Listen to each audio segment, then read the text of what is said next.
Cartoon TV. जादुई जामुन के पेड़। ईश्वर ने दीपक के भाग्य में बचपन से ही मेहनत मजदूरी लिख दी थी। जब वो बहुत छोटा था तभी सिर से माता पिता का साया उठ गया। एक छोटी बहन थी जिसे पालने पोसने की जिम्मेदारी भी उसी पर आन पड़ी थी। उसकी बहन कामिनी अब बड़ी हो गई है, मगर दोनों भाई बहन गरीबी में दिन काटने को मजबूर हैं। भैया, घर में रखा राशन खत्म हो गया है। शाम को राशन नहीं लेकर आए तो रात को भूखे पेट सोना पड़ेगा। तुम चिंता मत कर मेरी बहन, मैं राशन लेकर ही घर आऊंगा। ये कहकर दीपक मजदूरी के लिए घर से निकल गया, मगर उस दिन उसे कहीं भी मजदूरी नहीं मिली। अब क्या होगा? आज तो मजदूरी लगी ही नहीं और घर का राशन खत्म है। दीपक ये सोच ही रहा था कि तभी एक पक्षी उड़ते हुए उसकी तरफ आया और उसकी चोंच से एक जामुन नीचे आकर गिरा।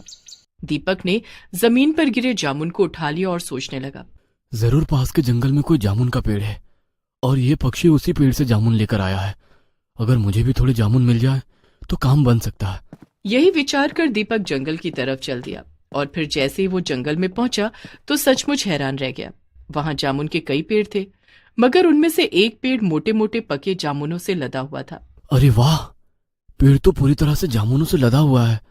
अगर मैं कुछ जामुन तोड़कर बाजार में बेच दूं तो मुझे घर का राशन खरीदने के लिए पैसा तो मिल ही सकता है। यही सोचकर दीपक जामुन के पेड़ पर चढ़ गया और उसकी टहनियों को हिलाने लगा। टहनियां हिलाने पर बहुत सारे जामुन जमीन पर आ गिरे। दीपक ने अपने सिर पर बंधा गमछा उतारा और जमीन से जामुन उठाकर गमछे में बांध लिए। फिर वहां से चलने लगा तो उसने पेड़ से कहा, हे जामुन के पेड़, तुम्हारा बहुत बहुत धन्यवाद। तुम्हारे ये जामुन बेचकर आज हम गरीब भाई बहन को खाना मिल जाएगा। दीपक जैसे ही बाजार में जामुन लेकर आता है, लोग उसके मोटे मोटे पके जामुन देखकर उन्हें खरीदने के लिए इकट्ठा होने लगते हैं और उसके सब जामुन हाथों हाथ बिक जाते हैं।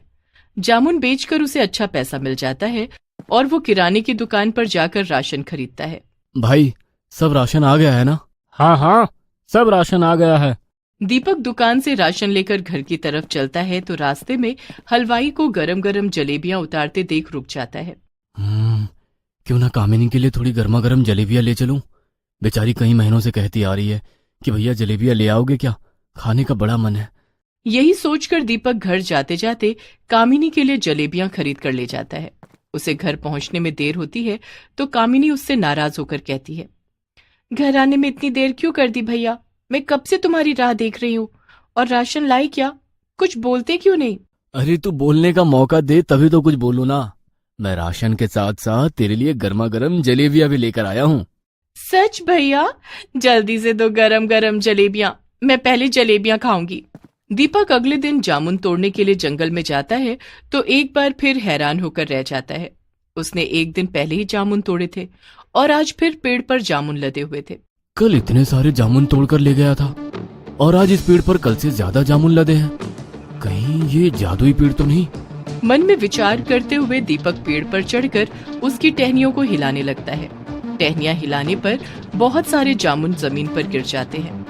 दीपक जमीन पर पड़े जामुन उठाकर एक टोकरी में रखता है और फिर उसे सिर पर उठाकर जामुन के पेड़ से कहता है, हे जामुन के पेड़, तेरा बहुत बहुत धन्यवाद।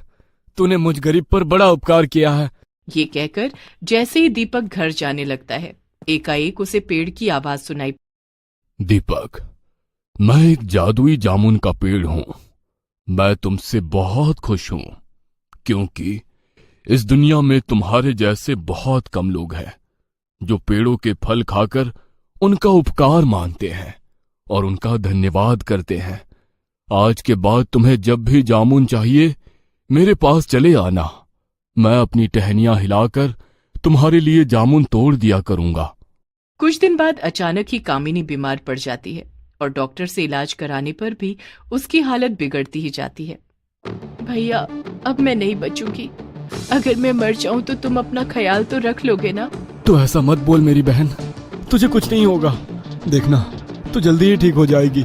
ये कहकर दीपक रोने लगता है और फिर जामुन के पेड़ से जामुन लेने जाता है तो जामुन का पेड़ उसे देखते ही अपनी टहनियां हिलाकर जामुन गिराने लगता है।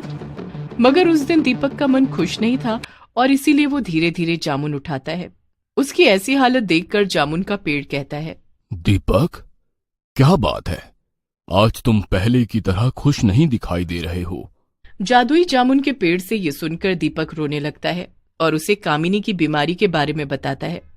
उसकी बात सुनकर जादुई जामुन का पेड़ कहता है, दीपक, उदास मत हो। तुम मेरे जामुन घर ले जाओ और इसका अर्क निकाल लो। साथ ही मेरी गुठलियों को सुखाकर उनका चूर्ण बना लो। कामिनी को वो चूर्ण खिलाओ और अर्क पिलाओ। क्या इससे मेरी बहन की बीमारी ठीक हो जाएगी जादुई जामुन के पेड़? हाँ, हो जाएगी। तुम जिसे भी इस चूर्ण और अर्क का सेवन कराओगे उसकी बीमारी ठीक हो जाएगी। मैं तो कहता हूं कि आज के बाद तुम मेरे जादुई चूर्ण और अर्क से बीमार लोगों का इलाज करो। इससे लोगों का भला भी होगा और तुम्हारी कुछ कमाई भी हो जाएगी। ये सुनकर दीपक ने जादुई जामुन के पेड़ का धन्यवाद किया और घर आकर जामुन का अर्क निकाला। साथ ही गुठलियों को सुखाकर उनका चूर्ण तैयार कर लिया। उसने कामिनी को थोड़ा चूर्ण खिलाकर अर्क पिलाया तो उसके शरीर में नई जान आ गई। भैया, इसने तो जादू ही कर दिखाया है। इसको लेते ही बीमारी में आराम महसूस होने लगा है। ये सुनकर दीपक की खुशी का ठिकाना नहीं रहा। जादुई जामुन के अर्क और चूर्ण से कामिनी 2-4 दिन में ही बिल्कुल ठीक हो गई। दीपक ने जादुई जामुन के पेड़ का धन्यवाद करते हुए कहा, हे जादुई जामुन के पेड़, तुम्हारा बहुत बहुत धन्यवाद।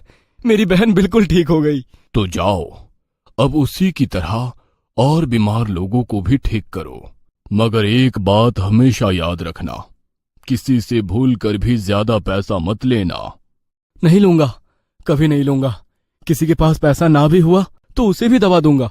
ये सुनकर जादुई जामुन का पेड़ बहुत खुश होता है और दीपक उस दिन के बाद जामुन के अर्क और चूर्ण से बीमार लोगों का इलाज करने लगता है।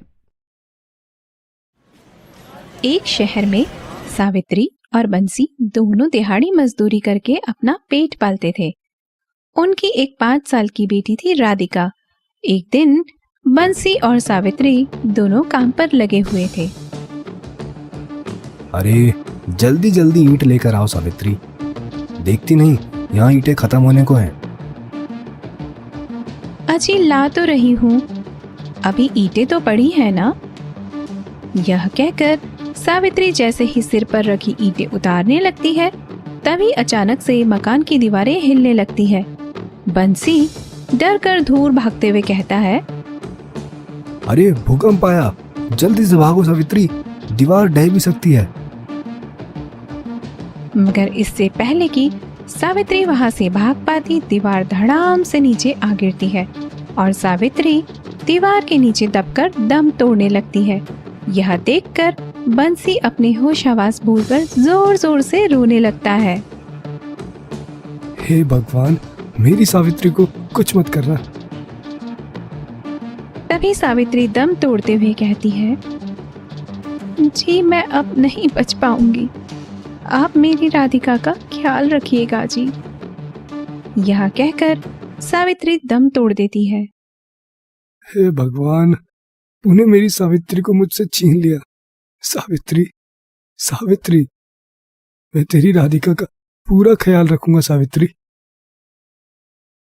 सावित्री के मरने के कुछ दिनों के बाद बंसी सुमन नाम की एक औरत से शादी कर लेता है और उससे उसे एक लड़का पैदा होता है। सुमन और बंसी लड़के का नाम सागर रखते हैं। समय बीतता जाता है और धीरे धीरे राधिका बड़ी होने लगती है।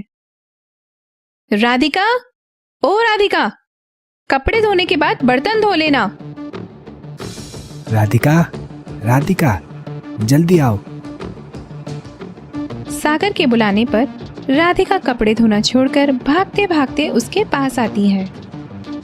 क्या हुआ भैया? सौतेली कहीं की, मुझे भैया कहा तो तेरी जान ले लूंगा। मुझे कचौरी खानी है, ये ले पैसा और जल्दी से बाजार जाकर कचौरी लेकर आ। जी अभी लाई भैया। सुन, जल्दी आना, देर की तो बहुत पिटेगी। सौतेली माँ और सौतेला भाई राधिका पर रोज ऐसे ही अत्याचार करते थे। उससे घर का सारा काम कराकर उसे भरपेट खाना भी नहीं देते थे। वह अक्सर भूखी प्यासी ही काम में जुटी रहती थी। ला, दे थाली इधर, तुझे तो हर वक्त ठूसने की पड़ी रहती है। माँ, मैं कल रात से भूखी हूँ, मुझे थोड़ा खाना दे दो ना। बहुत कामचोर हो गई है ये। इसे 2-4 दिन खाना नहीं मिलेगा तो अकल ठिकाने आ जाएगी इसकी। बापू, तुम भी? मर गया तेरा बापू, अभागी कहीं की। बंसी की बात सुनकर राधिका के मन को गहरी ठेस पहुंचती है और वह रोते रोते अपनी स्वर्गवासी माँ को याद करने लगती है। अगर आज मेरी माँ जिंदा होती तो मुझे भी प्यार मिलता। बापू मुझसे इतनी नफरत कभी ना करते। माँ, तुम मुझे अकेला छोड़कर क्यों चली गई माँ? मुझे तुम्हारी बहुत याद आती है। एक दिन राधिका बाजार से सब्जियां लेकर लौट रही थी तो गर्मी और भूख के कारण बेहोश होकर गिर जाती है। तभी एक बूढ़ी औरत उसे होश में लाने की कोशिश करते हुए कहती है, क्या हुआ बेटी, बीमार हो क्या? बूढ़ी औरत की बात सुनकर राधिका फूट फूट कर रोने लगती है और उसे अपनी सारी सच्चाई बता देती है। उसकी सच्चाई सुनकर बूढ़ी औरत कहती है, तू हिम्मत ना हार मेरी बेटी, बस समझ ले आज से तुझे किसी चीज की कमी नहीं होगी। वो कैसे दादी माँ? क्या मेरी माँ भगवान के घर से वापस आ जाएगी? नहीं बेटा, भगवान के घर से कभी कोई वापस आया है क्या? तो फिर क्या होगा दादी? मैं तुझे एक ऐसा बीज दूंगी जो जादुई पेड़ बनकर उगेगा। तो उससे जो भी मांगेगी वह सब तुझे मिल जाएगा। यह कहकर बूढ़ी औरत राधिका को एक बीज देते हुए समझाती है। तो इस बीज को रात के समय में घर के पिछवाड़े में मिट्टी में दबा देना। सुबह तक यह जादुई पेड़ बनकर उग जाएगा। फिर तेरी जो भी इच्छा होगी यह तेरी हर इच्छा पूरी करेगा। राधिका बूढ़ी औरत से वह बीज लेकर खुशी खुशी घर आती है और रात होते ही उस बीज को मिट्टी में दबा देती है। फिर सुबह उठकर देखती है तो वह सचमुच एक जादुई पेड़ होता है। जादुई पेड़ देखकर राधिका फूली नहीं समाती है। वह जादुई पेड़ से कहती है, ओ दादी माँ के जादुई पेड़, मुझे खाने के लिए बढ़िया बढ़िया पकवान दो, मुझे बहुत भूख लगी है। राधिका के यह कहते ही उसके सामने पकवानों से भरी थालियां घूमने लगती है और तभी एक मेज और कुर्सी प्रकट होती है। सब थालियां मेज पर आकर टिक जाती है और इसके साथ ही जादुई पेड़ की आवाज सुनाई देती है, राधिका बेटी, लो लग गया खाना, अब प्यार से पेट भरकर खा लो। यह सुनकर राधिका बहुत खुश होती है और कुर्सी पर बैठकर खूब आराम से राजकुमारी की तरह पकवान खाने लगती है। धन्यवाद दादी के जादुई पेड़। एक दिन राधिका जादुई पेड़ से कहती है, ओ दादी माँ के जादुई पेड़, मेरी सौतेली माँ मुझे बहुत काम कराती है। सारा दिन काम करते करते मेरी कमर टूट जाती है। क्या तुम काम करने में मेरी मदद नहीं कर सकते हो? घर में जाओ और देखो। जादुई पेड़ के यह कहते ही राधिका घर के अंदर जाती है तो हैरान रह जाती है। बर्तन धुलकर शीशे जैसे चमक रहे होते हैं और कपड़े रस्सी पर सूख रहे होते हैं। घर में झाड़ू पोछा भी अपने आप ही लग गया होता है। सुमन यह सब देखकर हैरान होते हुए राधिका से कहती है, क्यों री, सब काम इतनी जल्दी निपटा दिए? तुझे क्या 10 हाथ लग गए हैं? यही समझ लो माँ। कुछ दिन तो राधिका खुश रहती थी मगर फिर उसे निठल्ले बैठने में बोरियत होने लगती थी। ऐसे तो मैं आलसी हो जाऊंगी। मुझे आलसी नहीं होना, मुझे तो मेहनत करनी है, मुझे तो काम करना है। यही सोचकर राधिका भागते भागते जादुई पेड़ के पास जाती है और कहती है, ओ दादी माँ के जादुई पेड़, मुझे निठल्ला नहीं बैठा जाता, मुझे पढ़ना है। यह तो बहुत अच्छी बात है। परियों के स्कूल में पढ़ोगी? कहीं भी पढ़ लूंगी। ठीक है, तो जाओ पढ़ो। जादुई पेड़ के यह कहते ही राधिका खुद को परियों के स्कूल में पाती है और रोज वहीं पढ़ने लगती है। एक दिन परी टीचर राधिका से कहती है, राधिका, तुम तो पढ़ाई में बहुत होशियार हो। तुमने तो पढ़ाई में सब परी बच्चियों को पीछे छोड़ दिया है। यह सब मेरी मेहनत और आपकी शिक्षा का फल है परी टीचर। समय बीतता जाता है। एक दिन सुमन राधिका को बुलाकर कहती है, राधिका, ओ राधिका, यह टिफिन लो और स्कूल जाकर सागर को खाना खिलाकर आओ। राधिका सागर को टिफिन देने के लिए उसके स्कूल जाती है तो देखती है कि उसकी टीचर बच्चों से कुछ प्रश्न पूछ रही होती है। उन प्रश्नों के उत्तर कक्षा में एक भी बच्चा नहीं दे पाता, मगर राधिका उसके हर प्रश्न का सही उत्तर देती है। इसलिए टीचर उससे बहुत खुश होती है और कहती है, तुम कौन सी स्कूल में पढ़ती हो बेटी? मैं परियों के स्कूल में पढ़ती हूँ टीचर।